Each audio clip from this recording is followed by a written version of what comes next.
Hello दोस्तों, आपका स्वागत है हमारे यूट्यूब चैनल स्माइल विद एजुकान। देखिए, आज हम इकोनॉमिक्स का चैप्टर 1 शुरू करने वाले हैं, डेवलपमेंट यानी विकास, जो कि अर्थशास्त्र का अध्याय 1 है। इस चैप्टर में हम विकास के कई चीज़ों को समझेंगे। तो चलिए स्टार्ट करते हैं। बोलिए जय श्री श्याम। जैसे विकास का हर आदमी के लिए अलग अलग मायने में अलग अलग अर्थ है। यानी हमारी पहली लाइन ये बोलना चाहेगी कि हर व्यक्ति के लिए, हर मनुष्य के लिए विकास का अपना अपना एक अलग सोच, अलग विचार होता है। जैसे एक किसान के लिए अच्छी फसल, एक व्यक्ति के लिए जो शहरी जीवन में जी रहा है अच्छी आमदनी। तो ये हर आदमी के लिए अलग अलग है। एक जैसे हम बात कर रहे हैं 1857 के समय की, जब देश आज़ाद नहीं हुआ था, उस समय की अगर हम बात करते हैं तो पाते हैं व्यक्तियों के लिए उस समय विकास का मतलब आज़ादी से था। तो स्टार्ट करते हैं, लेट्स स्टार्ट। लोगों के विकास के लक्ष्य भिन्न हो सकते हैं। पहली लाइन जो अभी बता रहा था कि हर व्यक्ति के लिए विकास का अपना अपना एक नज़रिया होता है, अपनी अपनी एक सोच होती है। एक के लिए विकास है, ज़रूरी नहीं कि वह दूसरे के लिए भी विकास हो। यानी ज़रूरी नहीं है कि एक व्यक्ति के लिए जो विकास किया गया है वो दूसरे के लिए हो। जैसे उदाहरण के लिए लेते हैं हम कि ग्रामीण क्षेत्रों में अगर देखा जाए तो ग्रामीण क्षेत्र कृषि प्रधान देश क्षेत्र होता है, और कृषि प्रधान क्षेत्र में कृषि से संबंधित योजनाएं अगर लागू की जाती हैं तो वो एक कृषक के लिए, एक किसान के लिए विकास का साधन है। लेकिन उसी गांव में रहने वाले एक शिक्षक के लिए, एक शिक्षित व्यक्ति के लिए रोजगार सबसे बड़ा उसके लिए विकास का साधन माना जाएगा, या वही उसके लिए विकास है। अब यहाँ तक कि वह दूसरे के लिए विनाशकारी भी हो सकता है। यानी एक ऐसा विकास कभी कभी किसी अन्य व्यक्ति के लिए विनाशकारी हो सकता है। इस लाइन को समझाने के लिए हम ऐसे समझा सकते हैं कि सपोज कीजिए किसी क्षेत्र में बनाया गया बांध हजारों लाखों लोगों के लिए जल जो है, यानी जल का बनाया गया बांध विद्युत पैदा करने के लिए सबसे अच्छा संसाधन है। लेकिन वहाँ के निवासियों के लिए बांध बनाना और बांध बना के इकट्ठे किए हुए पानी से वहाँ की खेती जो है बिल्कुल गर्त में चली जाएगी, नष्ट होती चली जाएगी, क्योंकि पानी जमा होगा और जमा पानी की वजह से आसपास का जो खेती है वो गलने लगेगी, तो वो विनाशकारी होगा। और जल स्तर बढ़ने पर कभी कभी उन्हें गांव भी खाली करनी पड़ सकते हैं। आगे देखें तो अगला टॉपिक है आय और अन्य लक्ष्य। सबसे पहला, आज के जीवन में हर व्यक्ति की एक सोच रहती है कि उसकी आय यानी आमदनी बढ़नी चाहिए, और आय के आधार पर ही व्यक्ति अपने लक्ष्य का निर्धारण करता है। जैसे ज़्यादा आय, हम बात करते हैं ज़्यादा आय, बराबरी का व्यवहार, स्वतंत्रता, काम की सुरक्षा, सम्मान व आदर, परिवार के लिए सुविधाएं, वातावरण आदि, ये चीज़ें हमारे आय और अन्य लक्ष्यों में हैं। यानी इसको आप समझ नहीं पाए होंगे तो मैं ऐसे समझाता हूँ। आय, सबसे पहली बात समझिए आय को, यानी हर आमदनी, हर व्यक्ति अपनी एक निश्चित आमदनी और 12 मासी या कह सकते हैं सालाना एक निश्चित आमदनी चाहता है जिससे वो अपने जीवन यापन कर सके। लेकिन आमदनी ही सब कुछ नहीं होती है। सम्मान, स्वतंत्रता, बराबरी का व्यवहार, आदर और साथ साथ परिवार के लिए सुविधाएं भी मायने रखती हैं। उदाहरण के लिए हम मानते हैं कि किसी व्यक्ति को, सपोज करते हैं हम, किसी व्यक्ति को 1 लाख रुपए महीने दिया जाए, कहा जाए उससे कि आपको 1 लाख रुपए माह दिया जाएगा। ठीक है बेटा, क्या कहते हैं हम कि आपको 1 लाख रुपए महीना दिया जाएगा, लेकिन आपको काम नहीं करना है, बैठ करके गालियाँ सुननी है, तो वो व्यक्ति उस काम को करने को राजी नहीं होगा। क्यों? क्योंकि सम्मान भी उसके लिए ज़रूरी होता है। ठीक है बेटा, आगे समझते हैं। अगला हेडिंग है हमारा राष्ट्रीय विकास की धारणाएं। यानी अब तो हमने अपने निजी जीवन के बारे में समझा था, अब समझते हैं कि एक व्यक्ति के लिए हमने समझ लिया, अब पूरे देश की बात करते हैं। तो देखिए, पूरे देश की अगर हम बात करें, क्या होता है पूरे देश की बात में कि देश के लिए विकास की धारणा क्या हो सकती है। अभी हमने एक व्यक्ति के लिए समझा था, अब हम देश के लिए विकास की धारणाएं समझेंगे। यानी विश्व बैंक की विकास रिपोर्ट 2006 के अनुसार, देखिए थोड़ा बोल्ड कर देता हूँ मैं इसे, आप देख पाएँ, ठीक है। विश्व बैंक की विश्व विकास रिपोर्ट 2006 के अनुसार, यानी जो विश्व बैंक होता है उस विश्व बैंक की विश्व विकास रिपोर्ट 2006 के अनुसार 2004 में प्रति व्यक्ति आय जिन देशों में, ये देखिए कितना लिख रहा है, 4,53,000, 4,53,000 रुपये प्रति वर्ष थी या उससे अधिक थी। दोबारा सुन लीजिए कि विश्व बैंक की विकास रिपोर्ट 2006 में ये दर्शाया गया कि 2004 में जिनकी सालाना, महीने नहीं सालाना 4,53,000 आय थी या उससे अधिक थी, वह समृद्ध, यानी वह देश समृद्ध या कह सकते हैं विकसित राष्ट्र कहलाते थे। की आय 37,000 रुपये प्रति वर्ष या उससे भी कम है, वह विकासशील या निम्न आय वाले देश कहलाते हैं। तो दो कैटेगरियाँ हो गई, यानी ऐसे देश जहाँ पर प्रति व्यक्ति आय सालाना 4,53,000 वो विकसित या कह सकते हैं समृद्ध राष्ट्र, और जिनकी 37,000 रुपये सालाना आय, ठीक है, वो हमारे विकासशील। वैसे 37,000 को हमें अभी देखते हैं। आगे है यूएनडीपी। यूएनडीपी क्या होता है बेटा? ये होता है हमारा यूएनडीपी मानव विकास रिपोर्ट। इसको हम समझाएंगे आगे, एचडीआई के नाम से जानते हैं, एचडीआई ह्यूमन डेवलपमेंट इंडेक्स, हम इसे एचडीआई के नाम से जानते हैं। लेकिन ये एचडीआई कौन प्रकाशित करता है? यूएनडीपी, ठीक है, यूएनडीपी।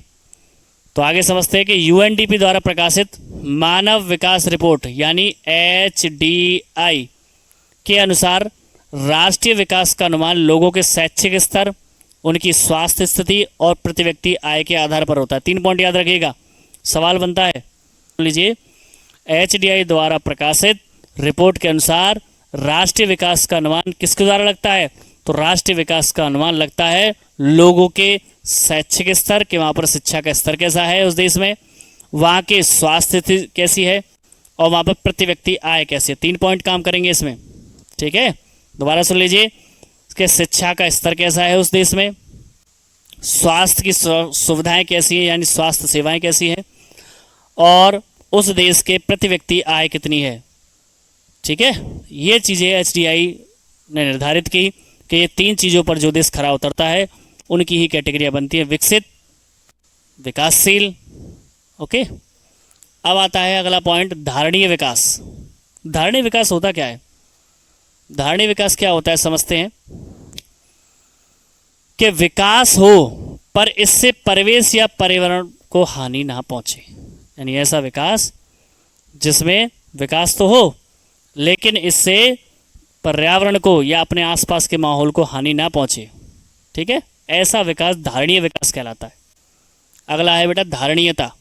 ऐसी निरंतर प्रक्रिया, समझिए, ऐसी निरंतर प्रक्रिया, ये थोड़ा कीड़े आ रहे हैं, ऐसी निरंतर प्रक्रिया जो भविष्य की नस्ल की उत्पादकता को हानि पहुंचाए बिना वर्तमान नस्ल की आवश्यकताओं को संतुष्ट करती है।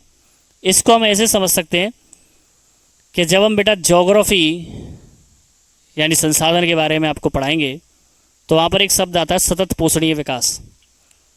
उसका भी यही मतलब है कि भविष्य की उत्पादकता को नुकसान पहुंचाए बिना वर्तमान की पीढ़ियों के लिए की जाने वाली आवश्यकता पूर्ति, ठीक है, वो धारणीयता कहलाती है। और यही सतत पोषणीय विकास से संबंधित परिभाषा है।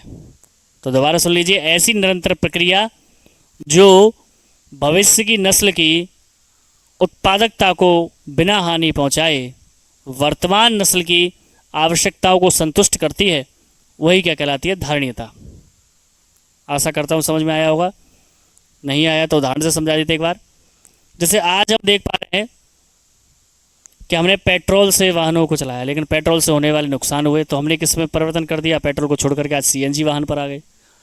अब सीएनजी से भी हमने देखा उसकी उत्पादकता आगे जाकर क्या होगा, तो हमने उसको चेंज करके इलेक्ट्रिक, यानी आज इलेक्ट्रिक वाहन आ रहे हैं। तो इस प्रकार से हम चेंज करते जा रहे हैं जिससे भविष्य की जो उत्पादकता है उसको नुकसान ना पहुँचे और वर्तमान की आवश्यकताओं की पूर्ति हो जाए। अगला है बेटा औसत आय। तो समझा देता हूँ कि जो देश की कुल आय होती है उसमें कुल जनसंख्या से यदि भाग दिया जाए तो औसत आय निकल आएगी। क्या बोला है मैंने, इसको इजी कर देता हूं कि कुल आय जो देश की है उसमें कुल जनसंख्या, किससे, कुल जनसंख्या से यदि भाग दिया जाए तो उसमें क्या निकल आएगी बेटा, देश की औसत आय निकल आएगी। इसी को हम प्रति व्यक्ति आय भी बोलते हैं। तो दो चीजें कि प्रति व्यक्ति आय कैसे निकालेंगे, कोई कहता है प्रति व्यक्ति आय या देश की औसत आय, देश की औसत आय, दोनों को अगर हमें निकालना है तो दोनों के लिए एक ही फॉर्मूला काम करेगा कि कुल आय देश की अपॉन कुल यानी टोटल पॉपुलेशन यानी कुल जनसंख्या, यानी कुल जनसंख्या से भाग देने पर कुल आय में प्रति व्यक्ति आय या कह सकते हैं देश की औसत आय निकलती है। अगला पॉइंट है बेटा शिशु मृत्यु दर। अगला पॉइंट है हमारा शिशु मृत्यु दर। आपको दिखाई दे रहा है शिशु मृत्यु दर, देखिए यानी किसी वर्ष में पैदा हुए 1000 जीवित बच्चों में से 1 वर्ष की आयु से पहले मर जाने वाले बच्चों का अनुपात दिखाती है। दोबारा सुन लीजिए, शिशु मृत्यु दर किसे कहते हैं कि देखिए यानी 1 वर्ष में, मैं शॉर्ट कर देता हूं थोड़ी लैंग्वेज लंबी हो जाएगी, 1 वर्ष में 1000 जीवित बच्चों में से, ठीक है, 1 वर्ष जीवित बच्चों में से 1 वर्ष की आयु से पहले, यानी 1 वर्ष से पहले हम लिख सकते हैं 0 to 1, यानी इसके बीच मर जाने वाले बच्चों की संख्या शिशु मृत्यु दर कहलाती है। यानी किसी वर्ष में पैदा हुए 1000 जीवित बच्चों में से 1 वर्ष की आयु से पहले मर जाने वाले बच्चों का यह अनुपात दिखाती है। अगला है बेटा, अगला पॉइंट है हमारा साक्षरता दर। तो देखिए साक्षरता दर क्या होता है, 7 वर्ष, कितनी, कम से कम 7 वर्ष या उससे अधिक आयु के लोगों में जनसंख्या का अनुपात साक्षरता दर कहलाता है। 7 वर्ष या उससे अधिक आयु के लोगों में साक्षर जनसंख्या क्या कहलाता है, साक्षरता दर। समझ में नहीं आया होगा, मान लीजिए किसी गांव में 1000 लोग हैं, ठीक है, टोटल, यानी टोटल 1000 लोग हैं, जिसमें 7 वर्ष से और उससे अधिक, मान लीजिए हम 45 तक ले लेते हैं, 7 से 45 वर्ष के कितने हैं, हम कह देते हैं मान लीजिए 100 लोग हैं।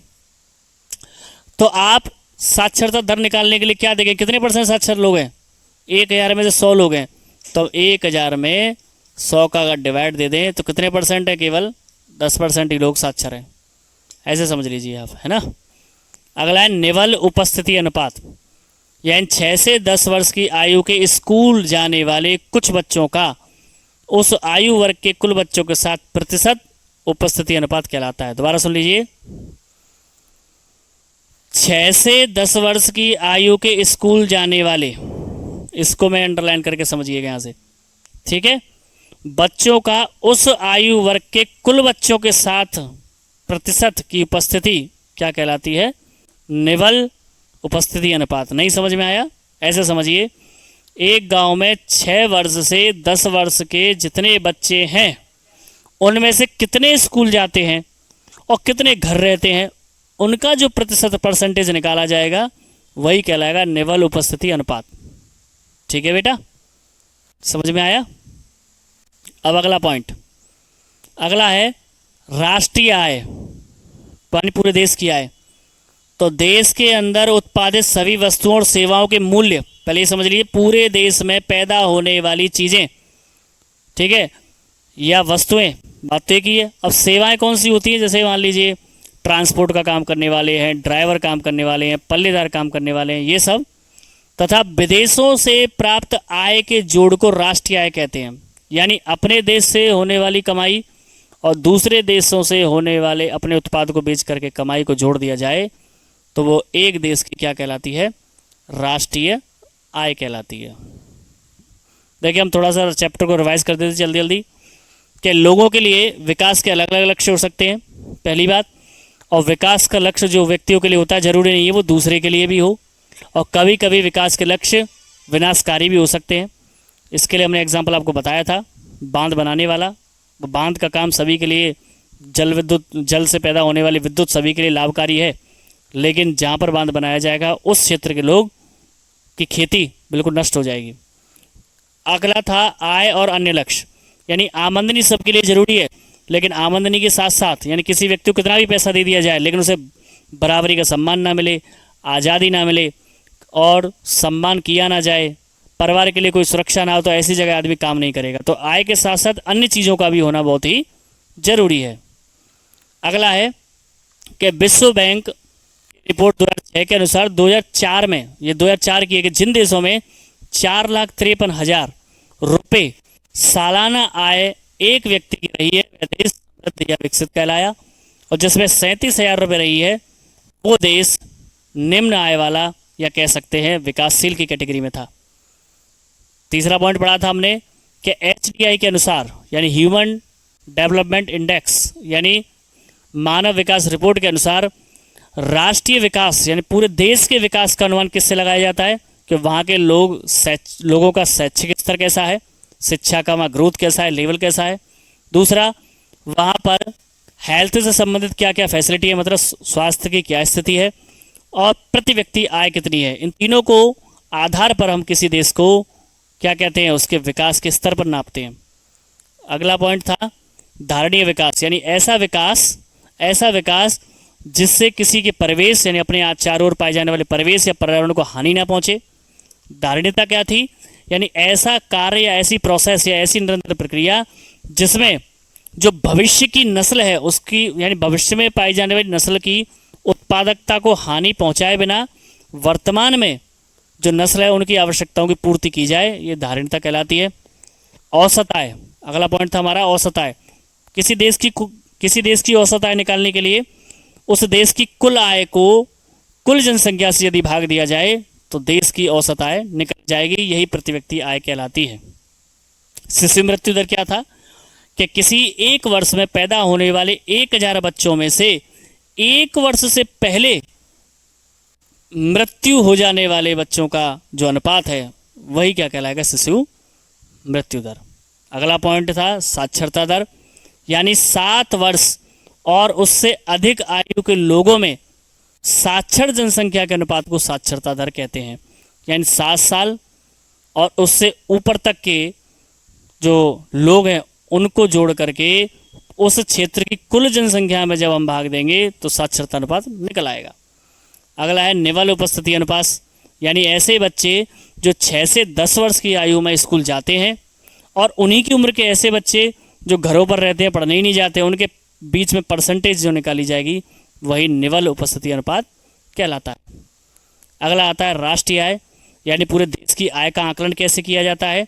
यानी देश के अंदर उत्पादित होने वाली चीज़ें या वस्तुएं या सेवाओं के द्वारा या सेवाओं से प्राप्त मूल्य या कीमत तथा विदेश से प्राप्त जो आय होती है, उन दोनों को जब जोड़ दिया जाता है तो देश की राष्ट्रीय आय कहलाती है।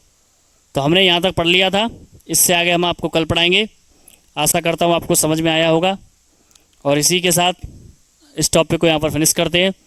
अगला वीडियो आपको ज़रूर मिलेगा कल, इसी आशा के साथ कि चैनल से आप जुड़े रहेंगे, लाइक करेंगे, शेयर करेंगे, कमेंट करेंगे, सब्सक्राइब करेंगे। Stay healthy and stay fit. जय श्री श्याम।